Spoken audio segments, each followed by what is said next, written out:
Each person is an island is the nightmare scenario. Normally when you're producing 4 scenarios, you end up with something in the bottom left-hand corner, and that's the nightmare scenario. It's the one that's most threatening. So for us, each person is an island.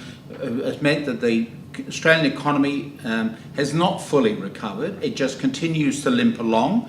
That you look back over the period since World War II, that golden era has now gone, and that we are now in an era of permanent low growth, permanent unemployment problems. So the Australian government just simply doesn't have that much money to provide welfare services or anything else. At the same time, there is a reduction in social cohesion, a willingness of people to volunteer. Perhaps they're too busy surviving day to day to have time for good causes.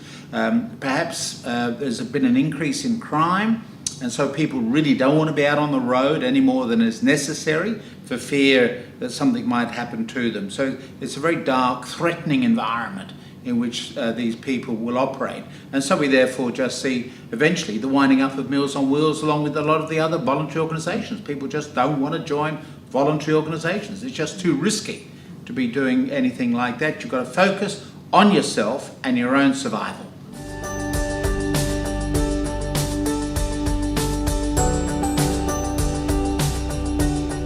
Look, again, as Keith has mentioned, one of the very early indicators of this scenario is about, in a sense, the winding up of the social welfare community. All of those voluntary, not-for-profit organisations that have for generations now provided the kind of services that government have a responsibility to provide, but don't necessarily provide themselves. They will contract with other organisations to provide them. That's been the basis of a lot of those not-for-profit organisations in the last 40 or 50 years. But as with this scenario emerging, you're going to start to see more and more of them winding up, simply because the government funding is not available to support them. And as Keith has said, the people out there are just trying to concentrate on their own survival, so they're not donating as much to those organisations. So the pressures start to build, and particularly with the smaller ones, they will rapidly start to close. Because, as I say, people will be withdrawing from them, they'll be looking after themselves. There's no government funding to provide those services, so that's a good early indicator. The number of these organisations that initially what you might see is not so much them winding up, but them joining together as a way of trying to continue to survive.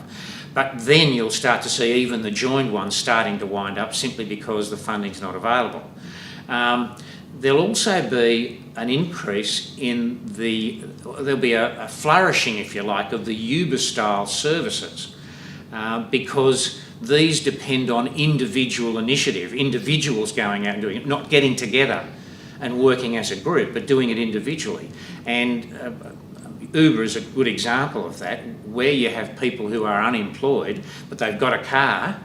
If they sign themselves up to Uber, it's a way of making some money in difficult times. Now, more and more of those kinds of services will start to emerge in this kind of environment.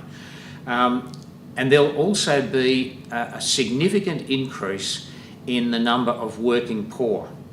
Now, we can already see this emerging in the US, where people have 2 or 3 jobs and they are still depending upon food banks to survive.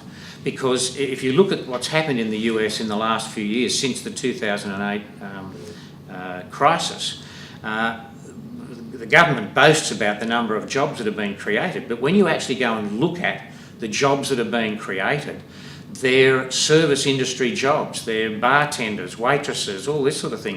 Very few high-value jobs being created. That means that the people that are holding those jobs are in effect the working poor, because they're getting paid virtually nothing to do what they're doing. And so it's another illustration of something that you keep your eyes open for to watch. If that sort of thing starts to emerge, it's an indication of this scenario.